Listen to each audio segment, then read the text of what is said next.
प्रमाणे होती, पण मला यांनी येऊन सांभाळलं आणि परिणामी सनाथ झालो. सांभाळिले अनाथा. आणि या उक्तीप्रमाणे माझ्या जीवनाची अवस्था पावनच झाली. तुका म्हणे आता उरलो उपकारा पुरता, मी पावन झालो. केला निळा पावन, केला निळा, केला निळा, केला निळा पावन. घरा आली, घरा आली, घरा आली कृपाळू. हजार रंगाचा धावता धावता अर्थ पिठाला.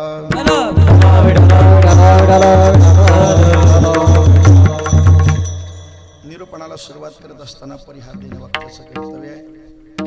ग्रामदैवत श्री क्षेत्र मुठवली खुर्द गावाचं श्री भैरवनाथ महाराज, काल भैरवनाथ महाराज, ग्रामदेवता सोमजाई, वाघजाई, बापदेव आणि बापूजी महाराज अशा या ग्रामदेवतांच्या मंदिराचा जीर्णोद्धार आणि नूतन मंदिराच्या कलशारोहणाचा कार्यक्रम आणि मूर्ती प्राणप्रतिष्ठा असा हा दैदिप्यमान कार्यक्रम या चैत्र शुद्ध द्वितीया आणि तृतीया चतुर्थी असा उल्लेख असो. तर 1947 म्हणजे कालच काय झालं, वर्ष संवत्सर बदल. 60 जी नारदाचार्यांना अपत्य झाली, त्या 60 नारदाचार्यांच्या सुपुत्राचं नाव एक एक वर्षाला दिलं जातं. क्रोधी नाम संवत्सर मागे संपलं 1946. अशा विश्वावसुनाम संवत्सर चालू झालेले आजपासून, कालपासून. आणि अशा नववर्षाच्या सुरुवातीला योगायोगाने सर्व ग्रामस्थ मंडळी, प्रामुख्याने अध्यक्ष श्री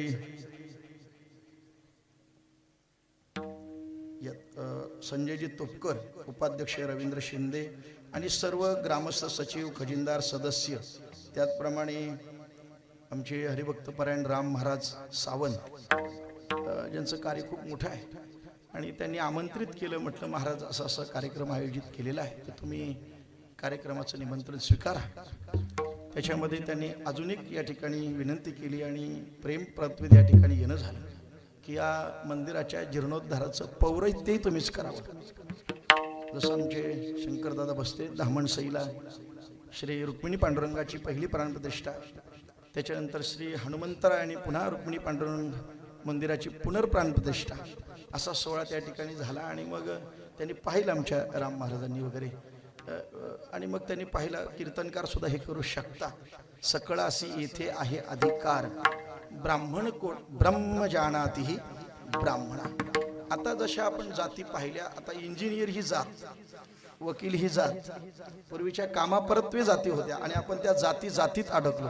आणि जी कधी जात नाही ती जात, यातमध्ये आपण अडकलो. पण खऱ्या अर्थानं या वारकरी संप्रदायाने या सगळ्या भेदी, या भिंती सगळ्या छेदल्या आणि त्याच्या पलीकडे जाऊन भगवंताच्या नामाचा प्रचार आणि प्रसार केला. म्हणून अजूनही मी थोडंसं माईकच्या बाजूला जाऊन बोलतो. अजूनही काही उच्च वर्णीयांच्या घरी ज्ञानोबा तुकोबारांचे फोटो पाहायला मिळत नाही. शोकांतिका असू द्या, तर असं आपल्याला पाहायला मिळतं. पण ज्ञानोबा तुकोबारांनी काय केलं, सकळासी येथे आहे अधिकार, कलियुगी उद्धार हरिचरण, तुम्हा सगळ्यांना अधिकार दिला.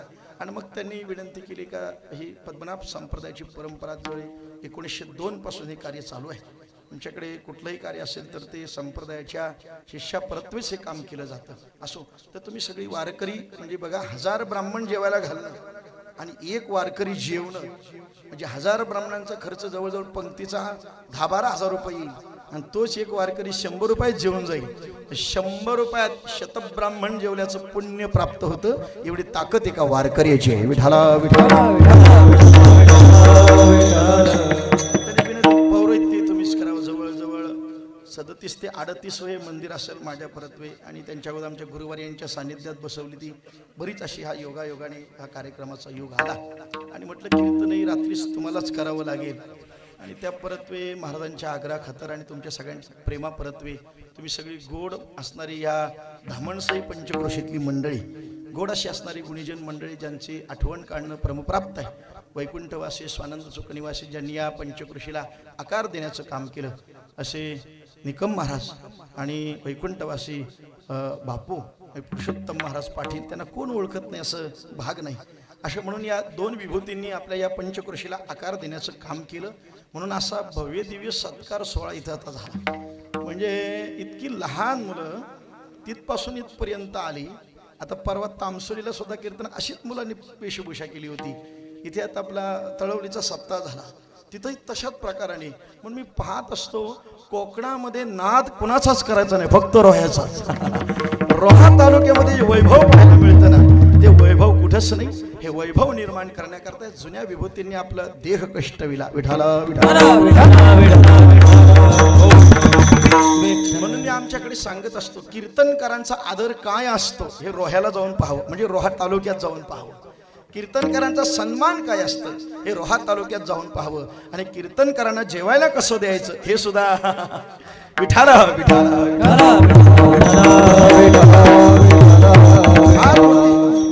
योजना आपल्याकडे करत असतात. आणि म्हणून गोड असं स्वागत त्या लहान मुलांनी केलं. मला थोडंसं भारावून आलं ज्यावेळेला ते विणाधारी तुकोबाराय पाहिले त्यावेळेला. ते दर्शनात तो छानसा मुलगा आला, पण मी नाही वाकून दिलं त्याला, कारण खऱ्या अर्थानं जगद्गुरु तुकोबारायांचा 375वा म्हणजे त्रिशतकोत्तर अमृत सोहळा नुकताच पार पडला. आणि ते तुकोबाराय खऱ्या अर्थानं आपल्या मुठवली गावात आज आले त्या लहानशा लेकराच्या रूपाने. विठाला अभंगच तो घेतलाय मी आज. तुकोबाराय आल्याने काय होतं ती अवस्था अभंगात, आणि ते स्वतः तुकाराम महाराज बघा ना प्रत्यक्ष वाटत होते. हा भाव त्याच्याकडे होता. आता तुम्ही त्यांना जा म्हटलेत म्हणून, नाही तर त्यांची तर राहायचीच इच्छा होती. तुम्ही जा म्हणालात त्यांना. विठाला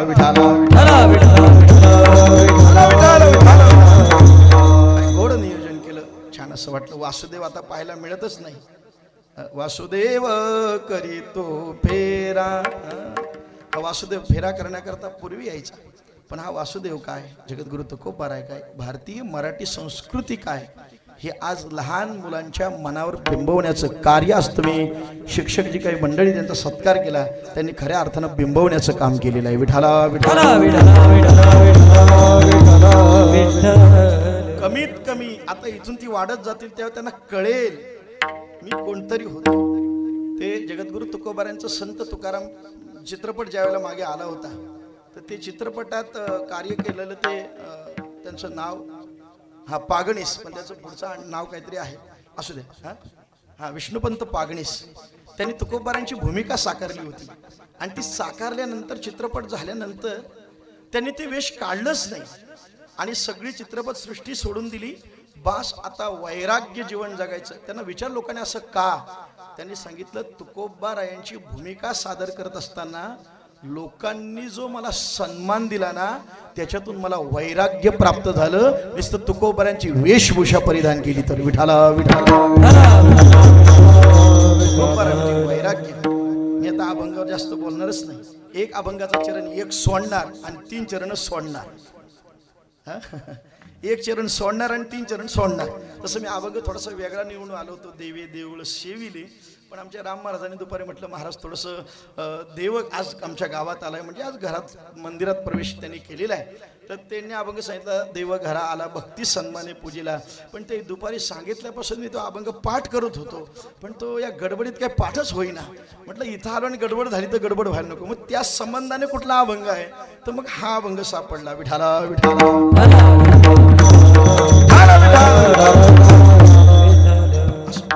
कुठं आहोत आपण, मुठवलीत आहोत एवढं लक्षात ठेवा. कीर्तन जाऊ द्या कुठं जाईल तिकडे, आपण कुठं आहोत हे विसरायचं नाही शेवटपर्यंत. विठाला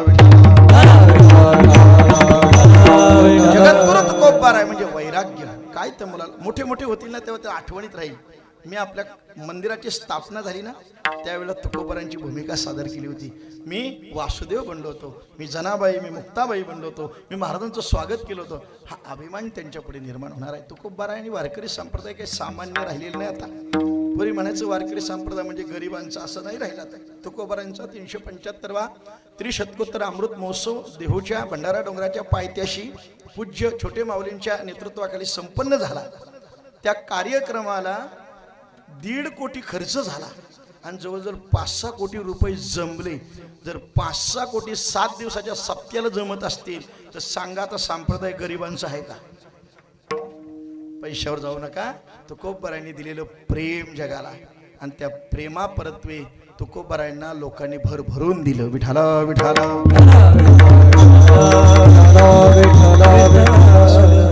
तर असा गोड सोहळा तुम्ही समस्त ग्रामस्थ मंडळींनी आयोजित केलेला आहे. सकाळपासून काय तो रीलचे सगळी, मलाच यायला थोडासा उशीर झाला सकाळी पण आणि आता पण तुम्ही सगळ्यांनी सांभाळून घेतलं. रात्री 2:30 वाजता पालघरला आलो आणि सकाळी 6:30 निघून 8 वाजता बरोबर इथं आलो आणि पुन्हा आता 6 ते 8 कार्यक्रम होता आमच्या पालीच्या गौलमाल गावामध्ये. त्यामुळे काय एवढे करा, आमचे शंकरदा सारखे म्हणतात महाराज जास्त धावपळ करू नका, पण आता काय करावं ते ऐकायलाच तयार नाही. म्हटलं महाराज तुम्हीच करावं.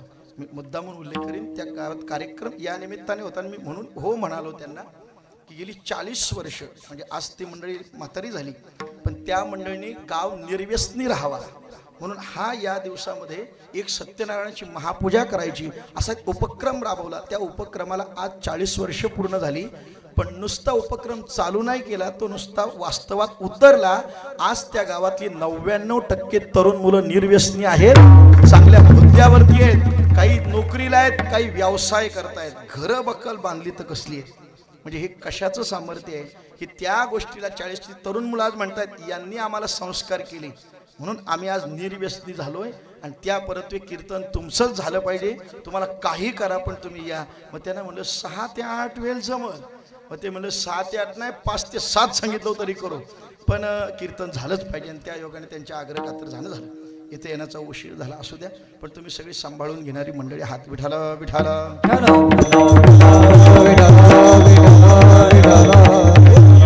भगवंताचं भव्य दिव्य असं मंदिर आहे. देवाचं मंदिर गावात असावं. ज्या गावात मंदिर नाही त्याला गाव नाही, त्याला स्मशान म्हणावं. म्हणून गावात मंदिर असावी. काही ग्रामदेवतेची असावी, काही इष्टदेवतेचे सुद्धा एकाच मंदिर असावं. इष्टदेवता म्हणजे ही ग्रामदेवतांमध्ये येतात. इष्टदेवता म्हणजे राधा कृष्ण विठ्ठल रुक्मिणी राम कृष्ण लक्ष्मी नारायण हनुमान ही सगळी इष्टदेवता असू द्या पण असं ह्या ग्रामदेवतेचं का होईना पण मंदिर असावं आणि ते भव्य दिव्य असावं असा आपला एक मानस होता. कुणाचा? समस्त ग्रामस्थांचा. आणि हा मानस आज खऱ्या अर्थानं पूर्ण झाला.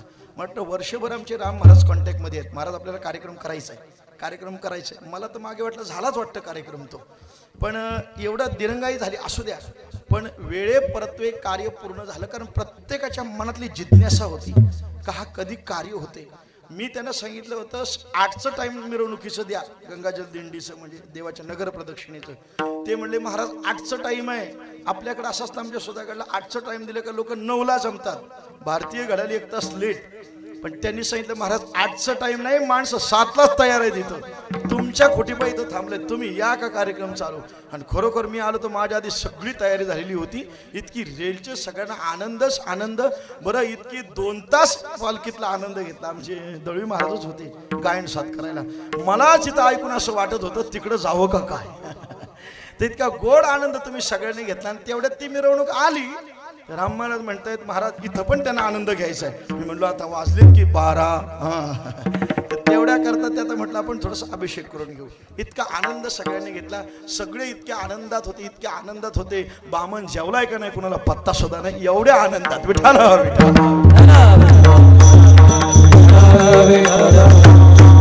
काय आनंद आनंदाचे डोही आनंद तरंग. इतका आनंद आहे. बरं गावाचं थोडंसं बाहेर मंदिर आहे. एखादी वस्तू आणायची म्हटली का थोडं पुन्हा गावात जा पुन्हा आत या. पण तरुण मंडळी चांगली कार्यरत आहे. मला समजलं पाळ्या लावल्यात पोरांच्या आणि मग ज्यांची पाळी येत ना ती बरोबर काम करतात. एकामेकाला ढकललं ना का तो करीन पण चांगलं नियोजन केलं. साफसफाई सांगितलं का चटभरात कामं होत आहेत. असं गोड नियोजन या ठिकाणी चालू आहे. आणि उद्या भगवंत प्राणप्रदर्शित होणार आहे. त्याच्या पूर्वसंध्येला जागर असावं म्हणून आता थोडंसं देव निद्रावासात आहे. मग काही जण म्हणतात कशाला देवाला निजेशन द्यावं. एवढ्या करत असतं. उद्यापासून देव एकदा उभा राहिला का तो परत कधीच. आणि देव झोपला आपण आयुष्यात ना उठलो म्हणून समजा. देव कधीच झोपत नाही. पण देवाला उद्यापासून कायम जागर राहावं लागणार. कोणासाठी? तुमच्या आमच्यासाठी. तुमच्यावर येणारी संकट दैन्य दुःख दारिद्र्य दूर करण्याकरता त्याला उभं राहायचंय. बघा आता परवापासून आपला सप्ताह चालू होते की नाही. वांदोलीला आदरणीय आमचे हरिभक्तपरायण दिनेश महाराज कडव यांच्या गावामध्ये तो कार्यक्रम उत्सव होतोय. तर त्याची तयारी 7 दिवसाची आहे. मग 7 दिवस सप्ताह असला तर काही म्हणतात 7 दिवस जागरण होणार आहे. तर आधी काय करू 1 दिवस आराम करू थोडंसं. म्हणजे आज झोप पूर्ण घेऊ म्हणजे उद्यापासून जागरण होणार आहे. तसं देवाला उद्यापासून पूर्णपणे आपल्याकरता जागर राहायचंय. याच्याकरता आज देवाला निज शयन विठाला विठाला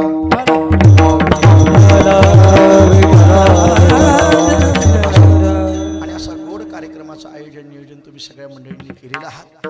सगळ्यांचं मनोरथ पूर्ण झालं म्हणून आज मी हा अभंग निवडलेला आहे.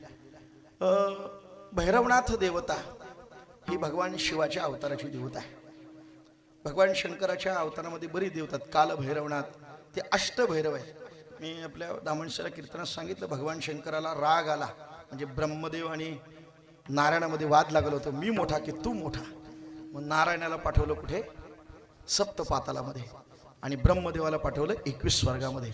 जा म्हटलं या महासत्तेचा टोक पाहून या, मुकुटमणी पाहून या. आणि नारायणाला सांगितलं जा म्हटलं कुठे? जा पाताळात जाऊन याचं चरण कमल पाहून या. पण नारायण प्रामाणिक देवता, त्यांनी बघितलं नाही कुठं दिसलं. त्यांनी शेषांना विचारलं का? म्हटलं इथं कुठं त्या महासत्तेचं चरण कमळ आहे का? ते म्हणले तुझ्या आधी असे 1000 विष्णू येऊन गेली, त्यांना सापडलं नाही तर तुला कुठून सापडेल? ते बिचारं मान्य केलं आणि घरी परत आलं रिटर्न. पण ब्रह्मदेव मानिल तर त्याचं नाव ब्रह्मदेव कसं? ब्रह्मदेव म्हणजे त्याला किती डोकी? ते काय शांत बसेल का? त्यांनी तिकडं कामधेनूला विचार म्हटलं इथं देवाचा मुकुटमणी कुठं आहे? ब्रह्मदेव आले निघून गेले. मग म्हटलं नाही मिळणार? म्हणलं नाही मिळणार. मग असं काम कर माझ्याबरोबर चल आणि मी पाहिले अशी साक्ष दे. कोणाला सांगितलं? कामधेनूला. आणि तिला खाली घेऊन आलं आणि तिने सांगितलं यांनी पाहिलंय असं मी पाहिलंय. खोटी साक्ष देशील प्राण्या, पूर्वज नरकात जाती रे. पूर्वज नरकात जातात खोटी साक्ष दिल्यानंतर. आणि मग कामधेनूला सांगितलं खोटी बोललीस. मग तिने प्रार्थना केली देवा. तिला सांगितलं तू खोट्या बोलल्यामुळे शाप, तोंडाने सगळी घाण खाशील. कामधेनू म्हणजे गाय जी पूर्वी स्वर्गात होती आता इथं आली. आणि मग ते घाण खाशील सांगितलं. मग तिने देवाकडे प्रार्थना केली. म्हणलं उशाप द्या काहीतरी.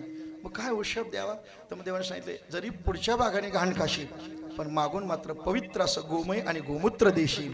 हा उशाप गाईला मिळाला. पण ब्रह्मदेवाला आणि ते सांगितलं राग अनावर झाला. मग देवाने असं आपला हात आपटला. त्याच्यातून अष्टभैरवांची उत्पत्ती झाली. त्याच्यातले काल भैरवनाथ, भैरवीनाथ, सोन भैरवनाथ, बटू भैरवनाथ असे बरीच नाव आहेत. विठाला विठाला अष्टभैरव. आणि अष्टभैरवनाथला एक भैरवनाथ. त्याच्या बाजूला मग सोमजाई देवी. सोमजाई म्हणजे कोण? सोम अधिक जाई हे अर्धनारी नटेश्वर स्वरूप आहे. सोमजाई हे तत्व अर्धनारी नटेश्वर स्वरूप आहे. सोम म्हणजे शंकर आणि जाई म्हणजे पार्वती. हे एकत्र करून जे रूप धारण केले त्याला सोमजाई म्हणतात. आणि दुसरी आहे ती वाघजाई. वाघजाई म्हणजे वाघावर बसली म्हणून सगळ्या देवतांना न घाबरलेलं बरं. पण वाघजाईला घरातली असो नाही तर मंदिरातली असो वाघजाईला माणसाने घाबरलंच पाहिजे. का घाबरावं? कारण भगवान शंकर कशावर बसतात? नंदी. नंदी कोण आहे? बैल आहे. आणि पार्वती माता कशावर बसतात? वाघावर. मग बैल वाघाला घाबरतो की नाही? हे तेव्हापासून चालत आहे. आता काय विचार करायची गरज नाही. विठाला विठाला ती वाघावर बसून आली आणि म्हणून ती वाघजाई. आणि मग बापूजी देव, भैरवनाथ, बापदेव ही सगळी भगवान शंकराचीच अवतार आहेत. त्या योगाने देवाने ती अवतारं घेतली. असा योगायोग चांगला आहे. मी तिथं सुद्धा पाहिलं भवानी माता आहे, इथं भैरवनाथ देवता आहे. म्हणजे चांगली सगळी महत्वाचीच खाती आपल्या गावात आहेत. म्हणजे महत्वाची सगळी देवता आपल्या गावामध्ये या ठिकाणी स्थापन आहेत. काहीतरी पूर्वजांची पुण्य असेल, कोणाकरता तरी देव येतो. संत स्वतःहून येतात. देवाला आणावं लागतं आणि तुम्ही आम्ही कर्माप्रमाणे जन्म घ्यावा लागतो. देवाला आणल्याशिवाय येत नाही. वेग आणावा तो हरी, वेग आणावा तो हरी, आणावा तो हरी, आणावा तो हरी, वेग आणावा तो हरी, आणावा तो हरी, वेग आणावा तो हरी,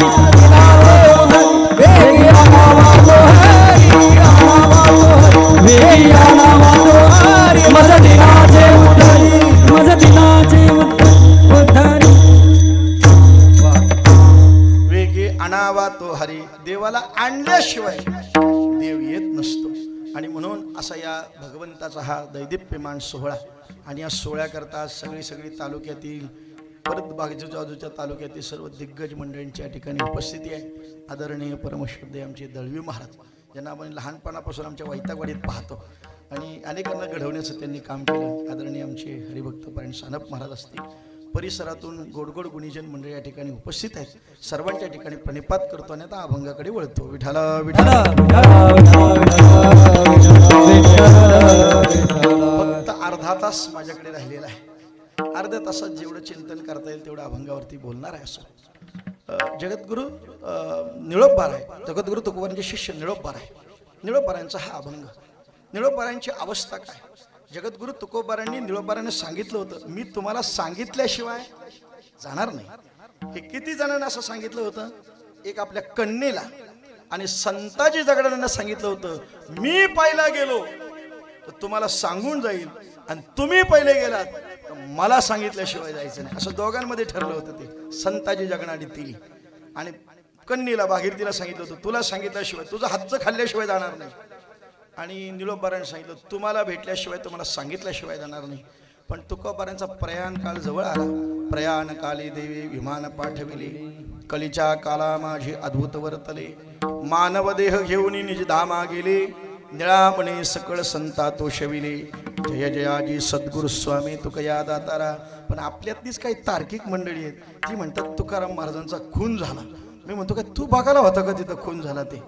काय डोकं लावतील लोक. अरे आपणच आपले चमत्कार मान्य करत नाही संतांचे. तुकोबारा काय एकटे नाही गेले वैकुंठाला, हा सगळं कीर्तन करता करता गेले. आम्ही जातो तुम्ही कृपा सूर्यावी, सकळा सांगावी विनंती माझी. असे तुकोबारा सगळ्यांना सांगत सांगत गेले. तुकोबा त्या तुकारामाने वैकुंठाला जावं, बीजेला गेले. आणि बीज म्हणजे द्वितीया, तृतीया, चतुर्थी आणि पंचमीच्या दिवशी, पंचमीच्या दिवशी भागीरथीला कळालं महाराज गेलेत. भागीरथी आली इंद्राणीच्या काठावरती आणि म्हणलं, महाराज मला भेट दिल्याशिवाय गेलातच कसे तुम्ही? यावं लागेल.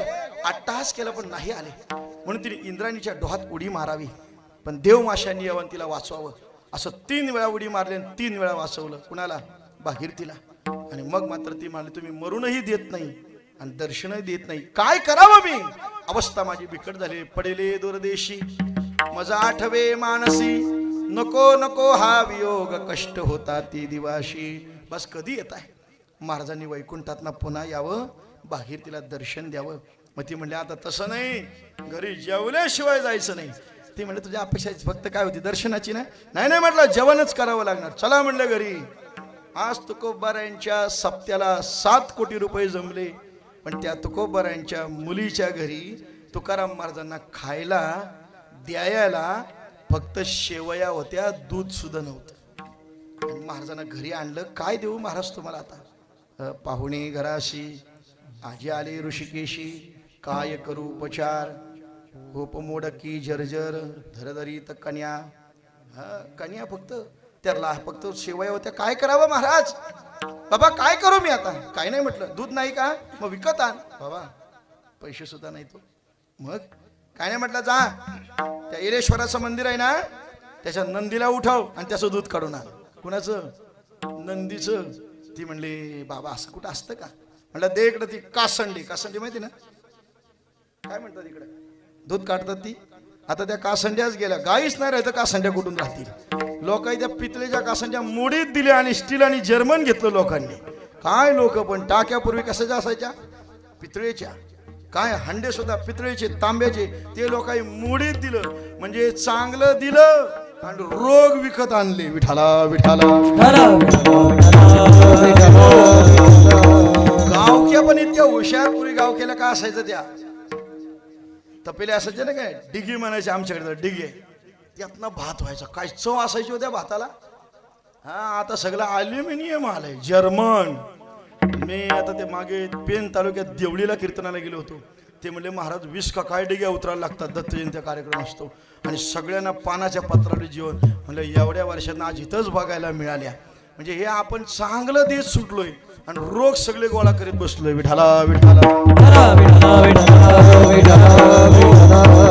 काय होतं पूर्वी घरामध्ये? जमीन होती, लोक चांगली होती. घरामध्ये पाणी विहिरीवरनं आणायचं, मग ते असं ओढून काढायचं आणि मग हंड्यात भरायचं आणि डोक्यावर घ्यायचं आणि मग 4-4 हंडे डोक्यावर असायचं का नाही मावलं? 4 हंडे डोक्यावरती आणि तरी शेजारीवर गप्पा मारत, कसं चाललंय, काय चाललंय, गावात कसं चाललंय, कसं चाललंय. 4 डोक्यावर हंडे, तरी तिला कधी श्रम झाला? गप्पा मारत मारत जायचे. का आनंद असायचा तो. आता ते विहिरीतनं कोणी पंप टाकला, ते पाणी आणलं आणि मग ते टाकीत चढवलं आणि मग टाकीतलं पाणी कुठं आणलं, प्रत्येकाला 4-4 घालून म्हणून असं स्टँड दिले ते. आणि मग 4 घरांना 2 नळमध्ये 2-2 घरांनी एकत्र पाणी भरायचं. मग ते पाणी 7ला येणार तर ते भरायचं कितीला? हंडे लावायला 4ला जायच्या आणि मग 4ला उठायचं आणि मग अशी भांडणं, नळावरची भांडणच बघायची कसं ती गंमत गेली. अशा भांडणं व्हायचं. मग लोकांनी ठरवलं असं करा, भांडणं होण्यापेक्षा प्रत्येकाने नळ आपल्या अंगणात घ्या. मग तिथनं पाईप जोडल्याने अंगणात घेतले. पण ह्या इतक्या हुशार, त्या म्हणल्या अंगणातनं हंडं उचलून मला घ्यावं लागतंय. असं करा, कुठल्या प्लंबरला बोलवा, 2-4 पाईप जोडा आणि ते डायरेक्ट पाणी बाथरूम मध्ये येऊ द्या. आणलं का नाही बाथरूम मध्ये? बाथरूम मध्ये भरायचं आणि ठेवायचं. एवढा कुठं त्रास राहिला होता. ते पण डोका चालवला. म्हणलं बास तेवढं नाही, म्हणलं बाथरूमच्या वर टाकी बसवा आणि त्या टाकीत ते पाणी सोडा आणि मग हात धुवायचा, तोंड धुवायचा, पाय धुवायचा, सगळं नळ वेळ काढलं. मग कुठं त्रास होता असा आंघोळीला पाणी घ्यायचं आणि ओतायचं, बस एवढा. तो पण ठेवला नाही. त्याल्यावर पण त्या काय आणलं, वा वा वा, पटकन तोंडातनं शब्द शॉवर. असं वाटतं जणू काय पावसाचाच आनंद. आणि मग ते सगळं घेता घेता आता फक्त एवढंच राहिलंय का मिस्टर कामावरनं आले का तांब्यावर पाणी जातं एवढं नशीब. काही दिवसांनी पाईप नाही घेऊन गेली तर नशीब. प्या प्या किती प्यायचं तेवढं पाणी. अवघड झालं सगळं. पण रोग नुसते घरात आणून ठेवलेत. विठाला जुन्या वस्तूतही किती प्रेम होतं. ते कासंडी माझ्या लक्षात आहे. बरं तुम्ही म्हणा कुठं पण जाऊ पण मी जागेवर बरोबर येणार. तर ते म्हणलं महाराज म्हणले दे इकडं ती कासंडी. तुकोबराने कासंडी घ्यावी आणि येलेश्वरा ते पूजिले, दूध नंदीचे काढिले. येलेश्वराजवळ गेले, भगवान शंकराजवळ. म्हटलं बाबा बस, म्हणजे माझ्या कन्येला शेवाय बनवायचे, दूध नाही. तुझा नंदी काय करतोय बसून बसून तरी? त्याला सांग म्हटलं. कुणाला सांगावं लागलं? देवाला. त्याला सांग बाबा दूध दे म्हणून. आणि मग येलेश्वराचं पूजन केलं आणि नंदीपाशी गेले. तो दगडाचा नंदी उठून उभा राहिला. आता दगडाच्या बघा, वास्तवातला नंदी तो सोडाच, हा दगडाचा नंदी आहे. आणि त्या दगडाच्या नंदीचं दूध काढलं आणि तुकोबरांनी भागीरथीला नेऊन दिलं. हे म्हटलं आणि त्याच्या शेवया खाव्यात आणि तुकोबरांनी पुन्हा कुठं जावं, वैकुंठाला जावं. अशी पहिली वेळ झाली. आणि मग दुसरी वेळ निळोपबार आहे. निळोपबारांना कळालं महाराज गेलेत. मला न सांगता गेलेच कसे? बास बास म्हटलं जमणार नाही. महाराजांनी गाथा मिळावी, बुडालेली गाथा परत मिळावी म्हणून 13 दिवस अन्न पाण्याचा त्याग केला ना. मी सुद्धा तसंच करणार. अनुष्ठान मांडलं. कुणी? निळोपबारांनी अनुष्ठान मांडलं. आणि मग धावा करतायत तुकोबारांचा.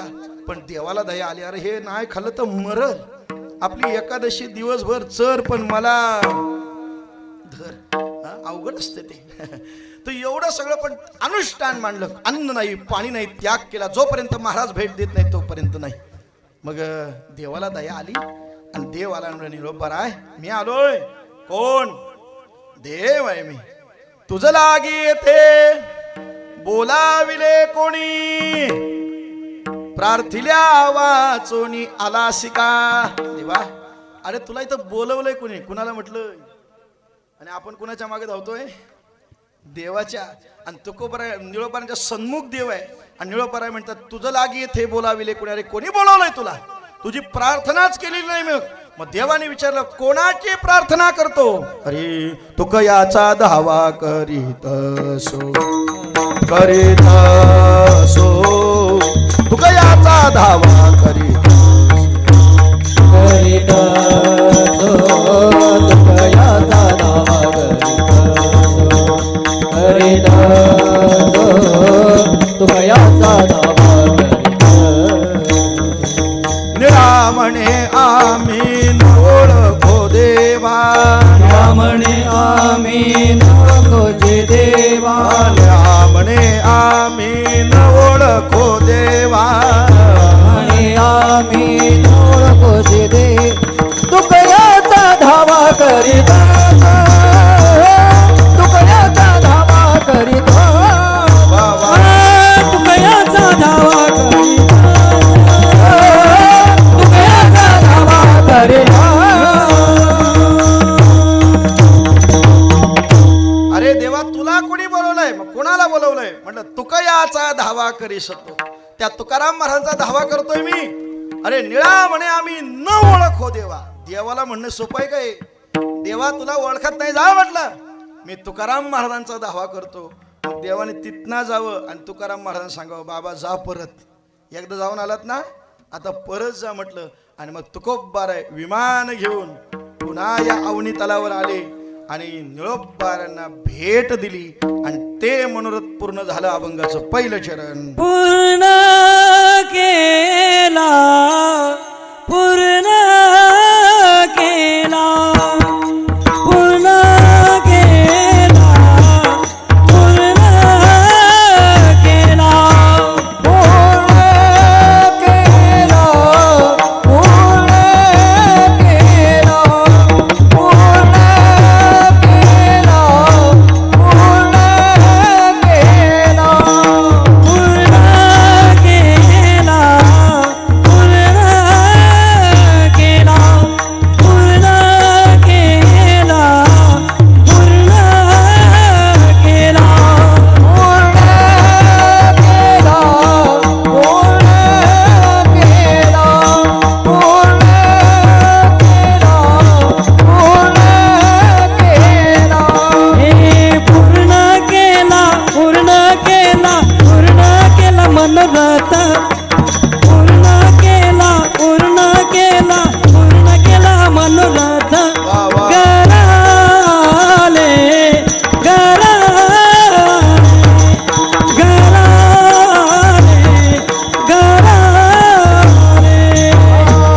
पूर्ण केला, पूर्ण केला, पूर्ण केला मनोरथ एकच आहे पण 3 वेळा शब्द प्रयोग झालाय. पूर्ण केला, पूर्ण केला, पूर्ण केला.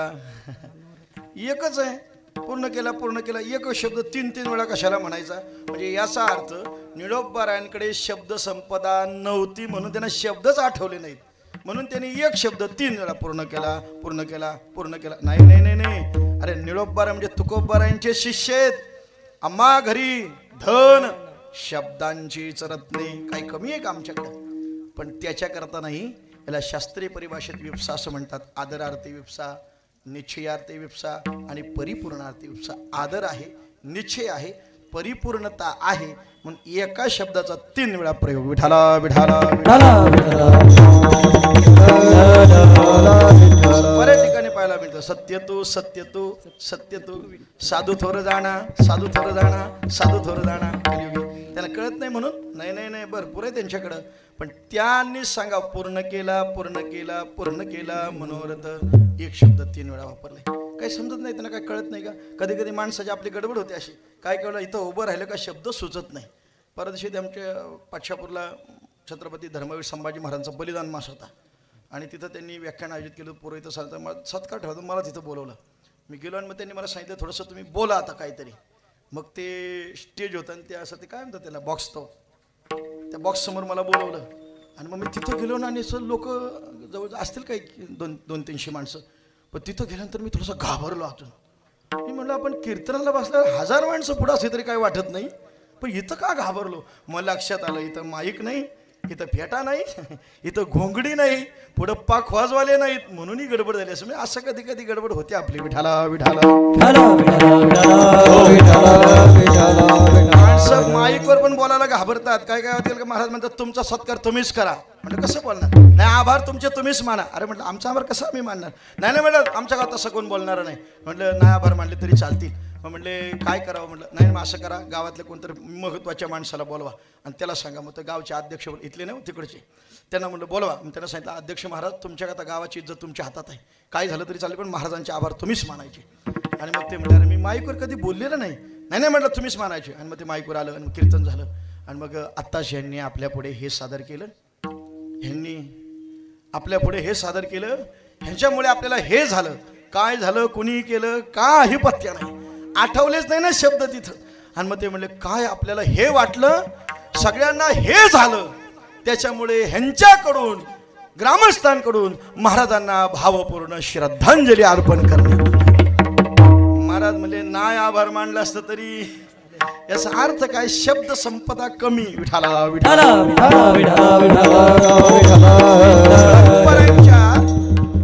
विचारात अशी शब्द संपदा कमी आहे म्हणून त्यांनी 3 वेळा एक शब्दाचा उपयोग केला का? नाही, परिपूर्णता आहे त्यांच्याकडे, आदर आहे, निश्चय आहे जगद्गुरु तुकोबारायांचा आणि त्या मनोरथाचा. म्हणून पूर्ण केला पूर्ण केला पूर्ण केला मनोरथ. मनोरथ माझं पूर्ण केलं. मनोरथ मनाची अवस्था आहे. मनाचं अंतकरणामध्ये 4 वृत्ती आहेत, मन, बुद्धी, चित्त आणि अहंकार. प्रत्येकाचं कार्य भिन्न आहे. मनाचं कार्य संकल्प विकल्प करणे, बुद्धीचं कार्य बुद्धीरनिच्छय रूपिणी. पुढे अहंकाराचं कार्य एखाद्या गोष्टीचा अभिमान वाहणे आणि चित्त म्हणजे एखाद्या गोष्टीचं चिंतन करणे. पहिली वृत्ती जिचं नाव आहे मन. मनामध्ये 2 अवस्था आहेत. आपण सहज म्हणतो अहो काय सांगू महाराज, रात्री कीर्तनाला यायचं होतंच पण एक मन म्हणत होतं जा आणि दुसरं मन म्हणत होतं. मन किती आहेत मग? एकच, पण मनाची अवस्था किती? 2. मग मनोरथ, रथ माहिती ना सगळ्यांना, रथ म्हणजे नेणारा, तिथपर्यंत पोचवणारा. मनाने जे योजलंय ते योजलेल्या रथाच्या माध्यमातून त्या साध्यापर्यंत पोचणे हा मनातला संकल्प आहे. पण मनात काय माणसाचे येईल ते कळणार नाही. 10 चंचल वस्तूमध्ये मनाचा नंबर आहे. विठाला विठाला मन चंचल, मना इतका चंचल काहीच नाही. मग मनामध्ये मनोरथ आलं. आता कोणाचे काय मनोरथ तर कोणाचे काय मनोरथ. काही कांचे नुसते मनोरे रचावे हेच काय असतं? मनोरथ असतं. 4 इमारती झाल्या तरी गज वरतीच असतात. कसले? घराचे बघा तुम्ही, बिल्डिंग बांधणाऱ्यांनी पहिला मजला काढला तरी गज वरती, दुसरा काढला तरी गज, तिसरा काढला तरी गज वरती, 5वा काढला, 7वा काढला, गज वरतीच. मुंबईला मी अजून गेलो नाही त्या बिल्डिंगमध्ये, अजून 40-40 मालांच्या इमारतीत, त्याच्यावर गेलो तरी गज कुठं? वरतीच. गज काढणारा मालक मेला तरी गज कुठं? वरती. ते कधीच संपत नाही. म्हणून संसार अवस्था अपूर्ण आहे आणि परमार्थ अवस्था पूर्ण आहे. आज मनोरथ पूर्ण झालं कारण मी संतांचा ध्यास घेतला होता. तो संसाराचा घेतला असता तर तो अपूर्ण झाला मनोरथ असं म्हणावं लागलं असतं. विठाला विठाला संसार अपूर्ण आहे आणि परमार्थ पूर्ण आहे. म्हणून मंदिराला कळस, घराला कळस नसतो. म्हणून कळस बसवायला सुद्धा कोण लागतो? संन्याशीच पाहिजे. अशा लोकांची भ्रामिक कल्पना आहे पण चांगलं आहे. संत एवढ्या करता बघा, शास्त्र तुम्ही पुराण धोंडाळीत आपल्या लक्षात येईल तेवढ्या करता सांगितलंय. कळस ही मंदिराची पूर्ण अवस्था आहे. एकदा मंदिराला कळस बसला की मंदिराचं काम पूर्ण झालं. बघा या स्थापनेच्या विधीमध्ये शास्त्र प्रतिपादन असं आहे की पहिली मूर्ती स्थापना म्हणजे देवांची स्थिर अर्चा. स्थिर अर्चा झाल्यानंतर मूर्तीमध्ये प्राणप्रतिष्ठा. प्राणप्रतिष्ठा झाल्यानंतर पूर्णाहुती होत नाही, कलशारोहण. आणि कलशारोहण झाला का मग यज्ञाची पूर्णाहुती. म्हणजे कधी पूर्ण होतं? जोपर्यंत कळस बसत नाही. लोक म्हणतात देव बसला म्हणजे काम पूर्ण झालं. नाही, जोपर्यंत कळस बसत नाही तोपर्यंत पूर्णाहुती नाही. थोडं थोडं तर मी विस्ताराने सांगत जातो. विठाला विठाला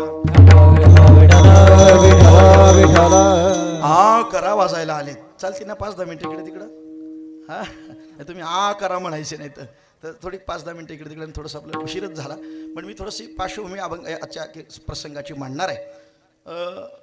या सगळ्या देवतांना बोलवतं. तुम्ही पाहिलं असाल ही सगळी देवतं बोलवली तिथं आज स्थापित केली. त्यांचं आवाहन केलं जातं, त्यांचं पूजन केलं जातं आणि मग त्यांच्या साक्षीने काम होतं. हे कशाला एवढी मांडायची ती गणपती, मग पंचायत आणि पृथ्वी आप तेज वायू आकाश, मग षोडश मातृका म्हणजे 16 देव्या, नवग्रह, सर्वतोभद्र मंडळ ती तेवढी देवता, ब्रह्मांड मंडळाची तेवढी देवता, त्याच्यानंतर वास्तुमंडळ वास्तूची तेवढी देवता, रुद्र आणि मग प्रधान देवता, अशा सगळ्या देवतांना बोलवलं जातं. का? आपण घरात मुलाचं मुलीचं लग्न काढलं का, लग्न काढल्यानंतर आपण घरातल्या घरात उरकतो का हो?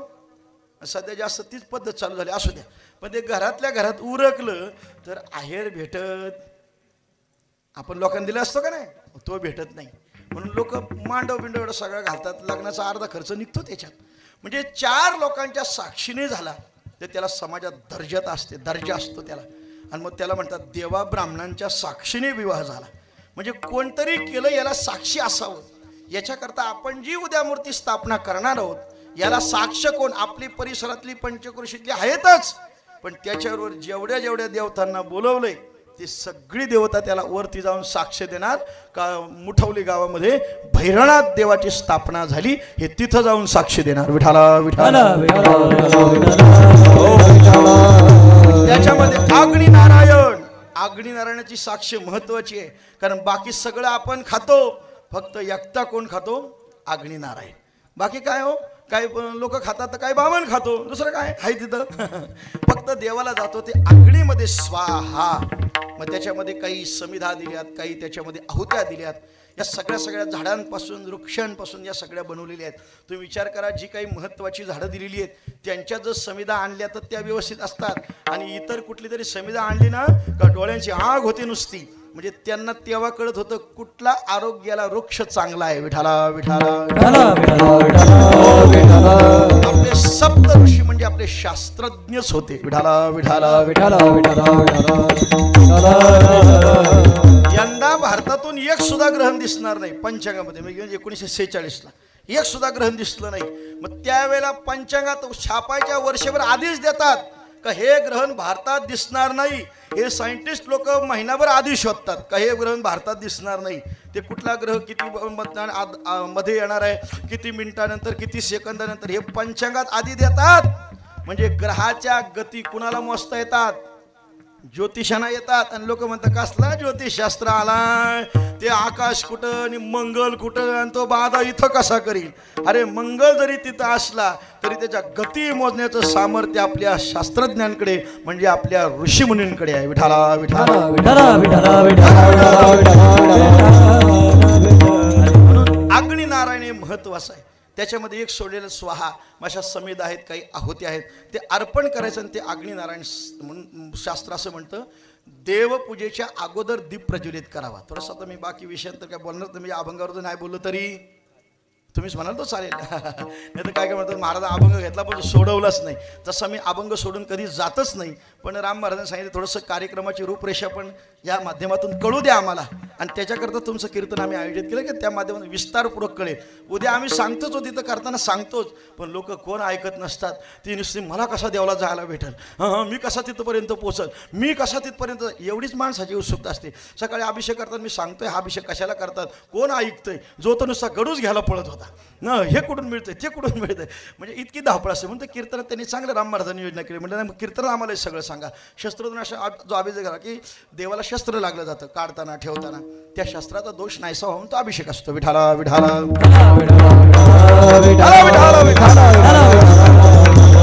शास्त्र असं म्हणतं देवपूजेच्या अगोदर दीप लावायचा, जेणेकरून आपण जे कर्म केलंय मग ते पंचोपचारी असो किंवा षोडशोपचारी असो ते केल्याची साक्ष दीप देतो का ह्याने ते काम केलंय. आणि जर काय काय हुशार लोक देवपूजा झाली का दिवा लावतात, समजून जायचं आपल्यापर्यंत अजून नोंद झालेली, आपल्यापर्यंत आपण दिवा लावला का तिथून पुढची नोंद, याने काहीच केलं नाही, हा उठला डायरेक्ट खायला सुटला, भोजनम मग भजनम. तर असं होऊ नये एवढ्या करता म्हणून दीपांचं पूजन हे अगोदर दिलेलं आहे. पंचायतनाचं पृथ्वी आप तेज वायू आकाश. तेज म्हणजे अग्नी म्हणजे दीप असो. तर असं हे सगळं पूजन करून त्या देवतेना बोलून सगळं करायचं आहे. आणि मग त्याच्यामध्ये पुरोहितांद्वारे मंत्र सामर्थ्याच्या बळावरती मंत्र चलित थोडा नाही तर धडची होय वेडा इतकं मंत्राचं सामर्थ्य आहे. पूर्वी म्हणतात मंत्राने अग्नी पेटवली जायची यज्ञातली. म्हणजे एवढं मंत्रांना सिद्ध करणारी माणसं याच्यात होती. विठाला विठाला विठाला. आता पण आम्हाला म्हणतात आमच्याकडले काय का तुम्ही का नाही मग अग्नी मंत्राने पेटवीत म्हणजे तुमच्याकडे तेवढी पावर नसेल. पावर आता पण आहे. काही लोक म्हणतात ना का हो तेव्हाच्या ज्ञानेश्वर महाराजांनी म्हणलं भिंत चालवली, आत्ताच्या बुवाला दगड पण चालवता येत नाही. म्हणलं काय बुवांच्यात ताकद राहिलेली नाही. त्याला एकच सांगायचं बुवांच्यात ताकद भरपूर आहे. तुला पाहिजे ना दगड नाही भिंत चालून दाखवू, तू फक्त जिवंत वाघावर बसून ये. कारण चांगदेव कशावर आला होता? तुम्ही आपलं नुसतं गाडीत बसून यायचं आणि म्हणचं बुवानी भिंत चालवावी. कसा चालवी? तो चांगदेव वाघावर बसून आला होता. हातात सर्पाचा चाबूक घेतला होता. चमत्कार घडण्याकरता सुद्धा तसं वातावरण असावं लागतं. ते आता राहिलं नाही म्हणून नाही होत. विठाला विठाला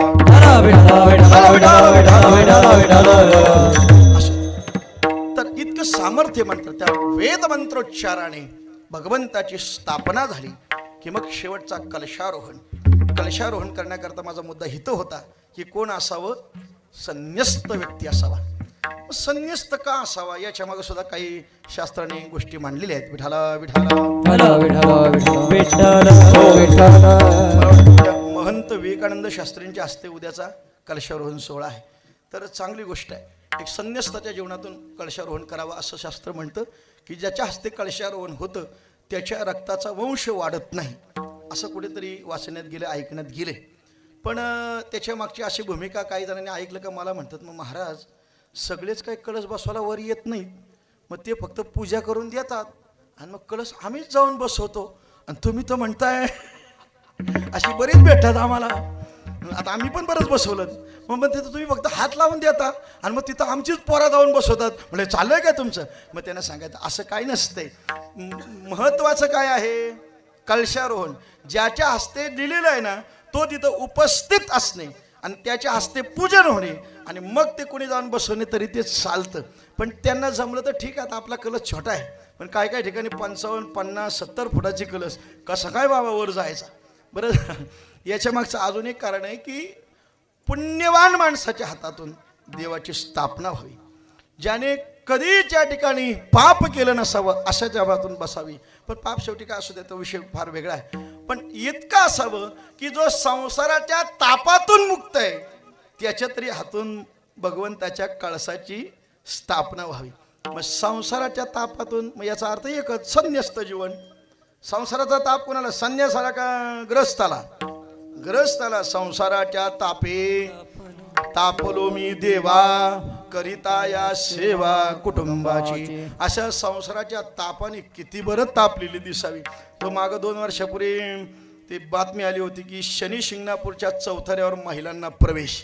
मग एक पुरुषांशी ती बातमी वाचली ग्रस्तांनी त्या महिलेने आणि ती महिला म्हणाली अहो ऐकलत का? म्हटलं काय?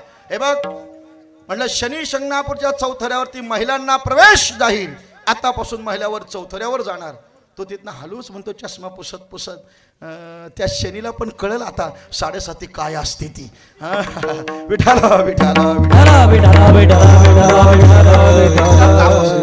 आता आम्ही कधी असं पौरोहित्य करतात इथं सगळी चांगली आहेत पण कधी कधी पौरोहित्य करत असताना कोणाला म्हटलं ना यजमानांना पाणी घ्या प्या आचमन करा ओम केशवाय नमः नारायण नमः 3 पळ्या प्या 4थी पळी सोडा. ते कधी कधी 2च पळ्या पितात आणि 3रीच सोडतं.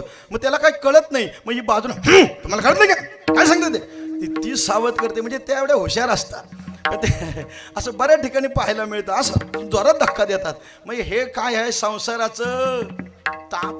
माणूस किती जरी म्हटला तरी तो संसाराच्या तापात तापलेलाच असतो. विठाला विठाला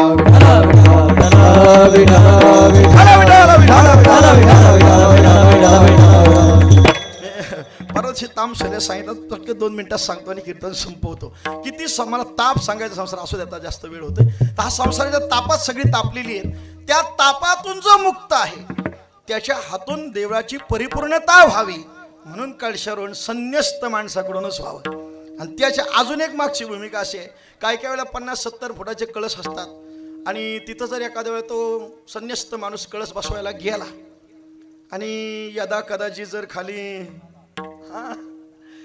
तर त्याचं सुख नसतंय दुःख नसतंय. सुतक नाही, सोयर नाही. म्हणजे किती लोकांनी चांगला पर्याय शोधून काढलाय. तसं अजिबात नाही हो, हा विनोदाचा भाग झाला.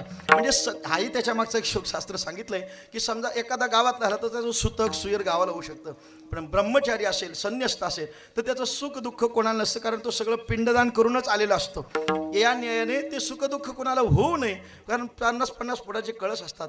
तर एवढ्या करताना संन्यस्तच जीवन जगणारा एका ब्रह्मचारी, व्रतस्थ जीवन जगणारा एखादा सत्पुरुष, त्याच्या हातेच या ठिकाणी या कळशाची स्थापना व्हावी, म्हणजे मंदिराची परिपूर्णता व्हावी, मंदिर पूर्ण व्हावं. एवढ्या करता हे आज मनोरथ काय होणार आहे, पूर्ण केला. संसार अपूर्ण आहे, परमार्थ पूर्ण आहे. आणि या माझ्या मनातल्या अवस्था पूर्ण केला मनोरथ, मनातली अवस्था पूर्ण केली. आता तुमच्या सगळ्या असणाऱ्या ही मुठवली गावातील, परिसरातील किंवा गावातील ग्रामवासी, शहरवासी सगळ्यांची इच्छा असावी की गावोगाव मंदिरं झाली, आपला देऊळ असा आहे, आणि मग सगळ्यांनी एकत्र विचार केला असेल की देवाचं मंदिर झालं पाहिजे, आपली घरं चांगली झाली गावात आज. आणि देवाला असं ठेवायचं, आपली घरं कुणामुळं झाली, देवामुळंच का नाही. त्या देवामुळं जर आपली घरं होत असतील तर आपल्यामुळं नक्कीच देवाचं मंदिर झालं पाहिजे. ह्या न्यायाने तुम्ही सगळे ग्रामस्थ मंडळी एकत्र आलात आणि असं भव्य देव भगवंताचं मंदिर निर्माण केलं. हा तुमचा मनोरथ. पण काय मनोरथांची मनोरथ नुसती संसारातलीच, ती मनोरथ संसारातली कदापि पूर्ण होत नाही. पण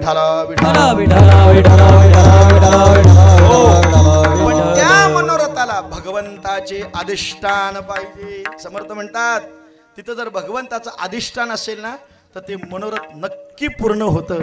आणि ते मनोरथ पाहिजे म्हणून आपलं मनोरथ भैरवीनाथाकडे होतं, म्हणून ते पूर्ण झालं. पण संसारातले मनोरथ पूर्ण होत नाही, कारण आपलं मन तिथं मन रामरंगी रंगले नाही, मन संसार रंगी रंगले. अशा किती संसारात रंगलं इतकं. म्हणून मन कसं रमावं, मनोरथ मला सांगायचं. मन किती लागतं बघा.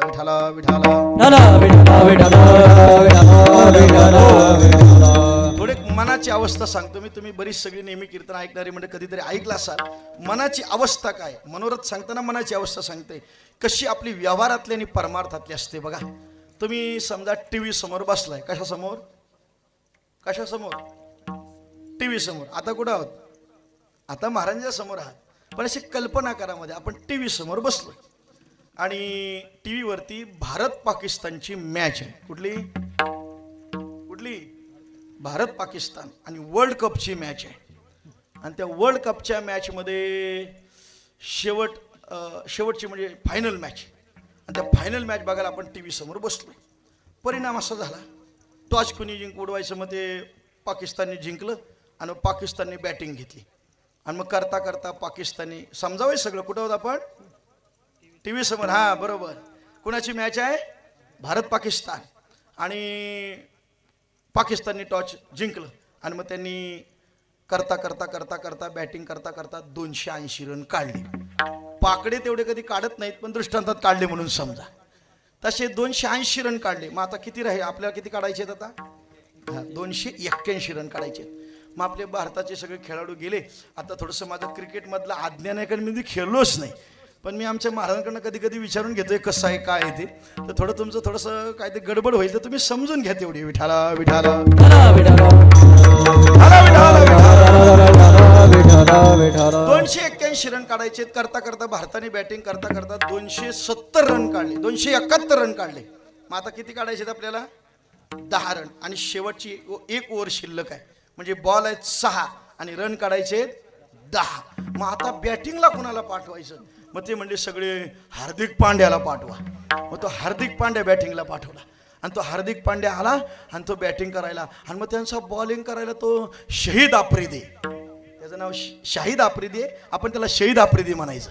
आणि तो शहीद आफ्रिदी बॉलिंग करायला आला. तो असं मागं गेला, बॉल टाकला. किती बॉल आहेत, 6. आणि रन किती काढायचे आहेत, 10. त्याने असं आला बॉल टाकला आणि पहिला बॉल डॉट झाला. डॉट झाला म्हणजे एकही रन मिळालं नाही. मग आता बॉल किती राहिले, 5. आणि रन किती काढायचे, 10. पुन्हा तो शहीद आफ्रिदी मागं गेला, असा धावत आला. पुन्हा बॉल टाकला, पुन्हा बॉल डॉट. आता रन किती काढायचे, 10. आणि बॉल किती शिल्लक राहिलेत, 4. कुठं बसलो आपण, हा बरोबर. आणि मग तो तिसरा बॉल टाकायला आला, असा मागं गेला, धावत धावत धावत धावत आला, आपल्या हाताच्या मुठीत आपल्या पांड्या चौकार, पांड्या चौकार, पांड्या चौकार, आणि त्याने बॉल टाकला आणि पांड्याने चौकार मारला. वा वा वा, काय टाळ्यांचा कडकडाट झाला. आता रन किती राहिले? 6 आणि बॉल किती राहिले? 3. 3 बॉल मध्ये 6 रन काढायचे आहेत. आणि तेवढ्यात आई आली आणि म्हणले, बाळा जेवतोस काय? काय कळतं का तुला? एवढंच कुठे जेवायचं? हा म्हटलं, कोणाची मॅच इथं चालले? अरे भारत पाकिस्तान आहे, तू पण बस इथं. म्हातारे पण बसतात, मी पण बसतो भारत पाकिस्तानच्या असल्यावरती. स्वाभिमान शेवटी देशाचा. बसले ते आणि बसल्यानंतर मग पुन्हा तो गेला बॉल टाकायला, मागं गेला गेला गेला गेला, पुन्हा धावत धावत धावत आला, धावत आला आणि बॉल टाकला आणि 2 रन निघाले. आता किती राहिले? 4 रन. बरोबर आहे ना? माझं गणित थोडं मी गणितात नापास झालेले विद्यार्थी 10वीला. तर ते 4 रन राहिले आणि बॉल राहिले 2. 2 बॉलमध्ये 4 रन काढायचे. पुन्हा एक बॉल टाकला, 1 रन निघाला. आता 1 बॉल आणि 3 रन काढायचे. आणि मग तो असा मागं गेला, तो शहीद आफ्रिदी. असं ते काय थुंकी बिंकी लावतात बॉलाला, ती मस्तपैकी लावली, असं मागं बिगं गेला. ते काय बॉल चालतात ते सगळं झालं आणि असं धावत धावत मागं गेला आणि असा बॉल टाकायला गेला. आपल्याला असं वाटतं चौकारच मारला पाहिजे. आपण बोलतोय पांड्या चौकार, पांड्या चौकार, पांड्या चौकार. बॉल टाकला आणि लाईटच गेली. काय झालं असं आता? हा काय का, टीव्ही फोडायला पण जातात पुढं. हा अवघड काम असतं असं. सांगा, टीव्ही फोडली तर नुकसान कोणाचं? आपलंच. मला मनोरथ सांगायचं आहे, जेवढं मन त्या भारत पाकिस्तानच्या मॅच कडे लागतं ना, तेवढं मन ज्या दिवशी भगवंताच्या नामात लागेल ना, त्या दिवशी आपला मनोरथ पूर्ण झाला म्हणून समजा. एवढी अवस्था जीवनात प्राप्त करता आली पाहिजे. पूर्ण केला, पूर्ण केला मनोरथ. अरे ते पूर्णच करायला बसलं. महाराज म्हणतात, मनोरथ माझं आहे, इच्छा माझी आहे, आणि पूर्ण कोणी केली? त्यांनी केली. बघा, आपण इच्छा करायची आणि पूर्ण त्यांनी करायच्या, पण अर्जुनाने करायचा आणि पूर्ण तोच कुणी न्यायचा? देवाने. तुका म्हणे, आभी जी इच्छा करू ते कल्पतरू पुरविता. कल्पतरू पुरवण्याकरता बसलाय. फक्त आपण इच्छा करायची, नुसती इच्छा करा, मिळणार आहे. फक्त आपल्या इच्छा अशा असल्या पाहिजेत. तेवढं मन त्या भगवंताच्या मन राम रंगी रंगले. गोविंद गोविंद मग गोविंद ते काया, भेद नाही देवातया. हा भेद शिल्लक राहिला जात नाही, म्हणून अवस्था प्राप्त करता येते. विठोबा रखुमाई, जय विठोबा रखुमाई, जय जय विठोबा रखुमाई, जय विठोबा रखुमाई, जय जय विठोबा रखुमाई, जय विठोबा रखुमाई, जय विठोबा रखुमाई, जय विठोबा रखुमाई, जय विठोबा रखुमाई, जय विठोबा कुंडली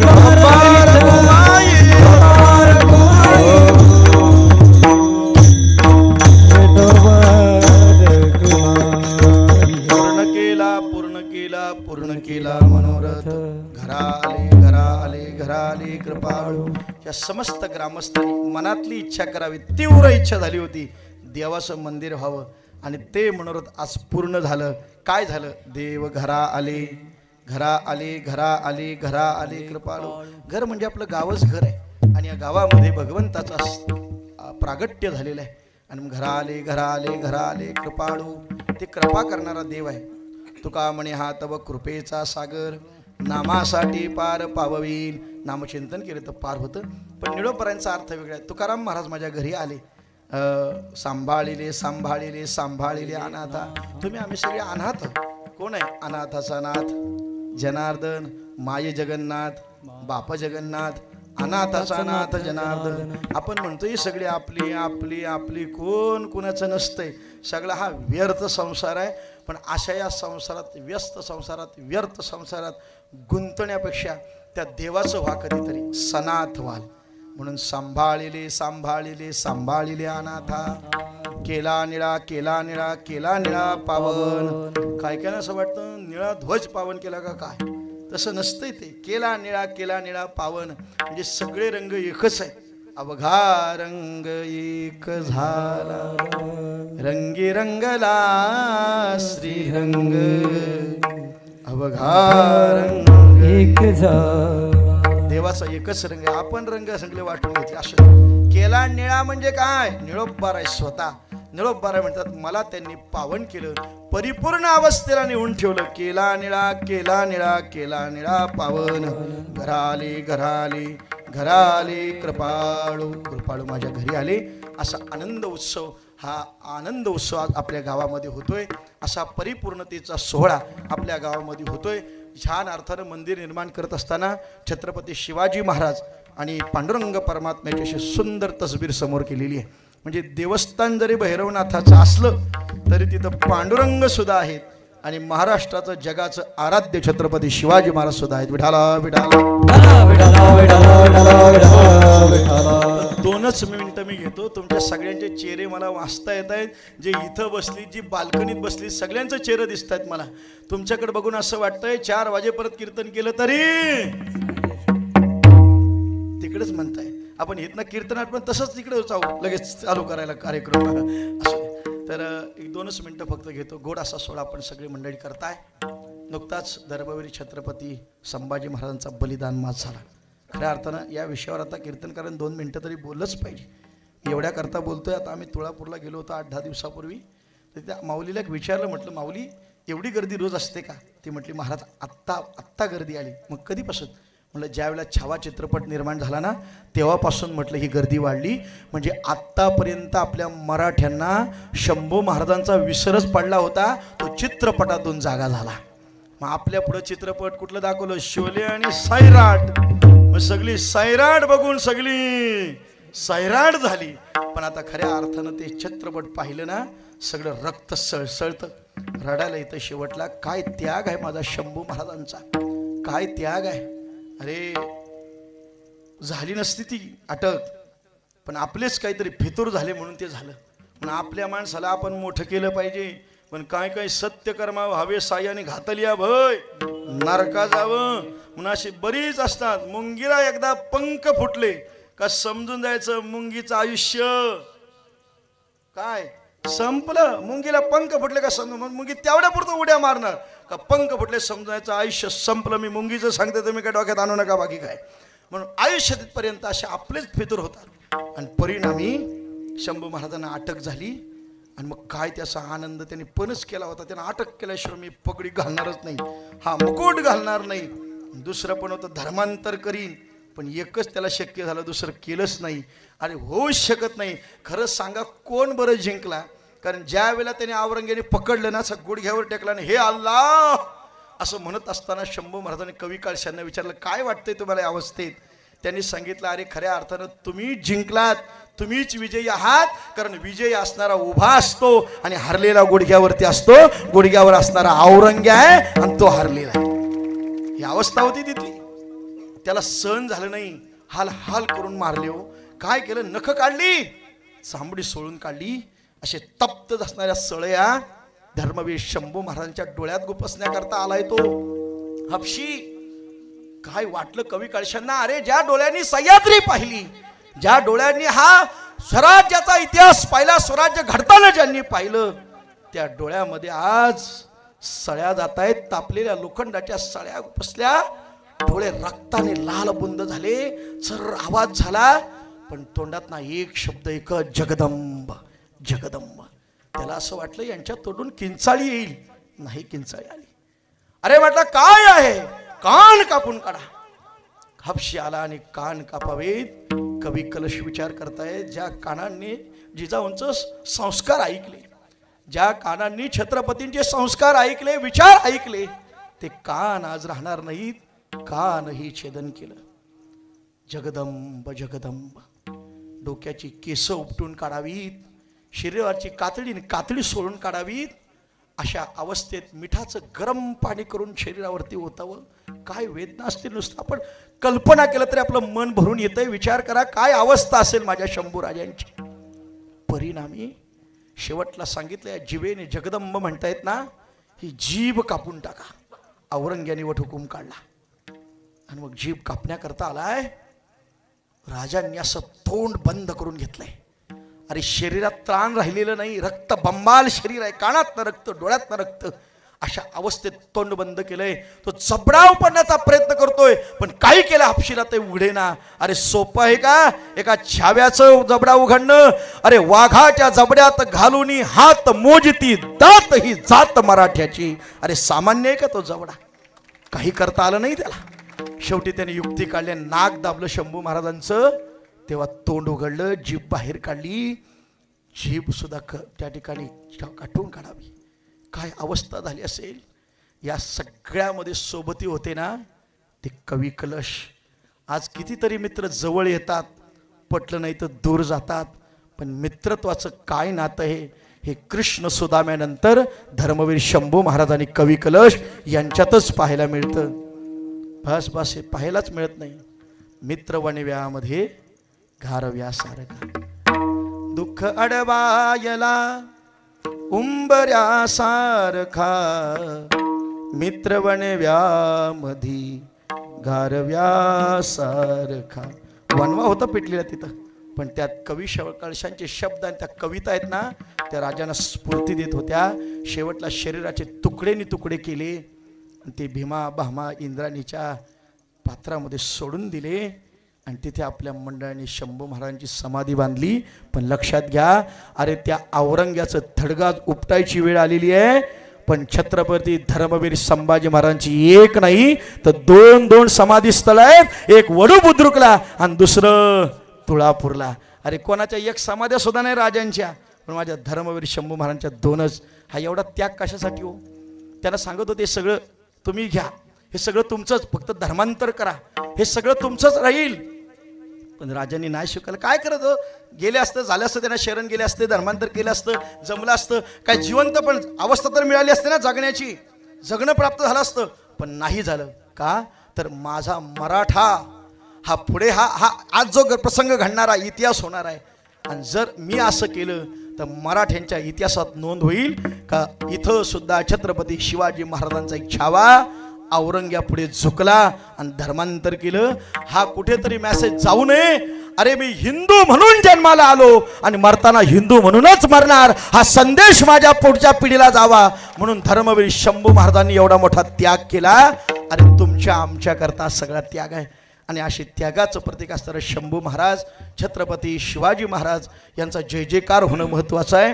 म्हणजे ज्यांनी घरनं हात आणले त्या सगळ्यांनी हात वरती करा, सगळ्यांनी हात वरती करा, शरीरातलं प्राण एकत्र करा, सगळ्यांनी जय जयकार करायचं शंभू महाराजांचा. आयोजकांनी व्हिडिओ घ्या, व्हिडिओ शूटिंग चालूच आहे.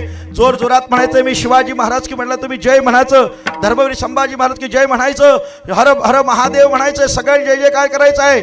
छत्रपती शिवाजी महाराज की जय, धर्मवीर छत्रपती संभाजी महाराज की जय, हर हर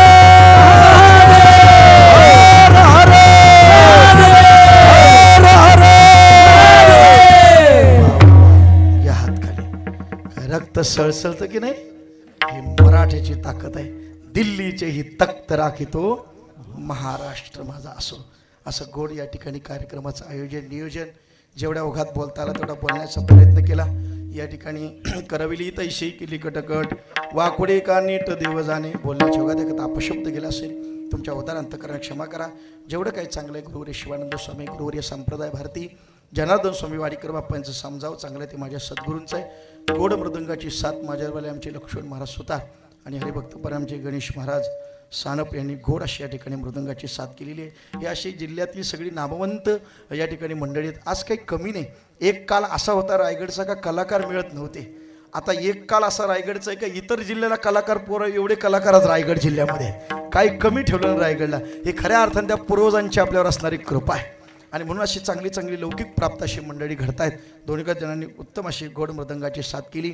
गायनाचे उडे आपल्या छंदे मनाच्या आनंदे आवडीने असे दोन या जिल्ह्यातली नामवंत गायनाचार्य मंडळी हरिभक्तपरायण आमचे नरेश महाराज दळवी आणि हरिभक्तपरायण आमचे अविनाश महाराज भोसले महाराज वगैरे ती सगळ्यांनी अशी गोड या ठिकाणी गायनाची साथ केली. ह्यांनी चांगला पाठिंबा दिला म्हणून सरकार टिकलं, नाही तर तुम्ही तरी काय कधीच पाठिंबा काढून पळाला असतात. पण त्यांनी चांगला असा मजबूत पाठिंबा दिला. मग सगळी टाळकरी असतील, जोरदार टाळ्या होत्या सगळ्या गायक वादक टाळकऱ्यांकरता. गोड त्यांनी अशी या ठिकाणी साथ केली. सगळी रोहापासून दमखाडीपासून सगळी ज्येष्ठ श्रेष्ठ मंडळी आलेली आहेत. आमचे आंबोळी बिरवाडकर असतील, सगळी गोड मंडळी आलेली आहेत. इकडे सुद्धा उपस्थित टाळकरी पंचक्रोशीतील सर्व ज्यांच्याकडे आज आपण एक प्रेमभावनेने एक आपुलकीने पाहतो आणि ज्यांचं चांगलं समाजावर प्रेम आहे असे आदरणीय आमचे मित्रत्व प्रेम करणारे आमचे आदरणीय हरिभक्तपरायण नेजी महाराज कडव यांची पावन उपस्थिती या ठिकाणी आहे. तुम्ही सर्व या परिसरातील पंचक्रोशीतील दिग्गज ज्येष्ठ श्रेष्ठ मंडळी आदरणीय हरिभक्तपरायण दळवी महाराज असतील, हरिभक्तपरायण आदरणीय सानप महाराज असतील, हरिभक्तपरायण आदरणीय निकम महाराज आहेत आणि परिसरातील सर्व गोड मंडळी माझ्यावर आमचे फार प्रेम करणारे आमचे धामणसे महाराज आज इथून सुकेलीतून त्या इथपर्यंत कार्यक्रमाला आले. ते कुठे कार्यक्रम असतात का ते पोचत असतात आणि माझ्यावर जे महेश महाराज वगैरे असतील सगळी गोड मंडळी सर्व ठिकाणी प्रणिपात करतो. आज चांगल्या प्रकारे कोकण वारकरी संप्रदायाच्या माध्यमातून कीर्तनाचं शूटिंग झालेलं आहे. चांगले कोकण वारकरी संप्रदाय म्हणजे चांगलं नावावर रूपाला आलेलं आहे, ज्यांचं चांगल्या प्रकारे असं कार्य चालू आहे. असं त्यांचे कार्य होत राहो. एकदा सिस्टमवाल्यांकरता जोरदार टाळ्या होऊ द्या. मी तर सकाळी आलो त्याला काहीच नव्हतं. मी म्हणलं कसं काय व्हायचं हे, म्हणलं कसं काय जमायचं आहे. पण दुपारी मी निघायच्या टायमाला अशी सगळी तरुण एकत्र आले आणि मग असा जोरदार एक कार्यक्रम चालू केला आणि मग समजलं वार्डात जर चांगला योग्य उमेदवार केला ना का तो जिंकून आल्याशिवाय राहत नाही. त्याला वार्डाचा उमेदवार योग्य असावा लागतो. तर तुम्ही सगळी योग्य आहात म्हणून चांगलं झालं. चांगली सिस्टीम गोड सिस्टीम आहे त्यांची. अजून त्याच्यामध्ये दरवर्षी त्याच्यामध्ये भर पडो, अजून पुढच्या वर्षी डबल सिस्टीम त्यांची हो आणि आपल्या सप्त्याला आपल्या कार्यक्रमाला फुकट देव. तसं गेल्या वर्षी सोनगावच्या कार्यक्रमाचं त्यांनी डेकोरेशन केलं होतं ना, काय गोड केलं तुम्ही. महाराजांना सानप महाराजांना बोललो ते म्हणले हे सगळं हे धामणसाई पंचक्रोशीचं सगळं सौभाग्य आहे. तशी गोड तुम्ही कार्यक्रम आज सुद्धा काय कमी आहे का. हे आकाश मंडप पृथ्वी आसन रमे ते मन क्रीडा करी. आणि या दिवसात उष्णते दिवसात खरं असंच मंडप पाहिजे. मंडपाखाली असं गरम होतं पण आज सगळ्यांनी चांगली गोड साथ केली. सर्व परिसरातील गुणीजन ज्येष्ठ श्रेष्ठ मंडळी धामणसह सुद्धा बरीच मंडळी आलेली आहेत. आणि इथे येण्याचं कारण आमचे हरिभक्तपरायण आमचे मित्र राम महाराज सावंत आपले पोलीस पाटील गावचे चांगलं दोही टाई तुका नाही पडू देत चुका म्हणजे ते त्या बाबतीतही चांगलं काम करतायत आणि या बाबतीतही चांगलं काम करतायत. आमच्या बल्लालेश्वर मंदिरामध्ये म्हणजे पालीच्या बल्लालेश्वरी मंदिरामध्ये पहिला वारकरी हरिपाठ करणारे आमचे राम महाराज सावंत आहेत. अजून तिथं वारकरी हरिपाठ पहिल्यांदाच झाला तिथं, अजून झालाच नव्हता कधी. मी त्यांना पाहिल्यानंतर धन्यवाद मानले त्यांचे. म्हटलं तिथं कधी झालाच नव्हता वारकरी पण त्यांनी जाऊन तिथं हरिपाठ केला. म्हणजे असं सुद्धा कार्यक्रम कुठं पण असतं सगळं. चांगली तरुण पिढी त्यांनी ज्या माध्यमातून हरिपाठाच्या माध्यमातून तयार होत आहेत सगळे. अशीच या गावाची उन्नती होत राहो अशी प्रार्थना करतो. तुम्ही सगळे या ठिकाणी उत्तम अशी कीर्तनाला बसतात. तुम्हाला सर्वांचे आभार. जे मंडपात आले ते देव, मंडपाच्या बाहेर बसले ते महादेव आणि घरी झोपले ते भद्रा मारुती. सगळ्यांवर देवाने कृपा करावी. आणि उद्याचे कार्यक्रम सकाळी बरोबर 6 वाजता कार्यक्रमाला आरंभ होईल. तर त्या कार्यक्रमाला सगळ्यांनी उपस्थित राहायचं आहे. उद्याचा हा कार्यक्रम तुमचा हुकला का परत 200 वर्षे बघायला म्हणजे मंदिर किती वर्षांनी होणार आता पुन्हा 200 वर्षांनी. आणि तेव्हा आपण असणार काय, तेव्हा कुठं आपण असणार आहोत. म्हणजे हा याची देही आणि याची डोळा आपल्याला 16 सगळ्यांना पाहायचा आहे. म्हणून सगळ्यांनी 6 वाजता मस्त वगैरे तयार होऊन यायचं. माता माऊल्यांचा काही प्रश्नच नाही. तुम्ही मंडळी चांगलं तयार होऊन या मस्तपैकी. इकडं बरोबर येतात. इकडचं नाही मी आमच्याकडे सांगते कसं पण येतात तो. आता ते कसे इकडे बघा हळदी कुंकू करतात असं चांगला मस्तपैकी हळदी कुंकू लावतात. पडलाच नाही त्यांच्या कधी साडीवर पडतो का हळदी कुंकू लावायला. आणि इकडं सांगा बुक्का लावायला आला का असा बुक्का लावता सगळं कपड्यावरच सांडून जातो. एक दिवशी त्या दिवशी असा बुक्का लावायला आला आणि तो पहिल्यांदा त्याला हार घालायला आणला होता. तो म्हणला बुक्का कापायला बोटा लागला तो पुसू कुठं. तो मागणं गेला आणि माझ्याच पैरणीला पुसला. अशी आपली अवस्था. तर तुम्ही सगळ्यांनी गोड तयार होऊन या. धोतर बितर घालून या मस्तपैकी. हे यजमानात त्यांनी सवल्यात यायचं म्हणजे धोतरात यायचं. आपल्याला यज्ञोपवीत उदं दिलं जाईल. सगळे तुम्ही ब्राह्मण होणार उद्या म्हणजे 5 यजमान आहेत ते. आणि महिलांनी नऊवारी साडीमध्ये यायचं. जेवढ्या सगळ्यांना शक्य होईल त्यांनी या. आपली मराठमोळी संस्कृती आपल्याला जपायची आहे.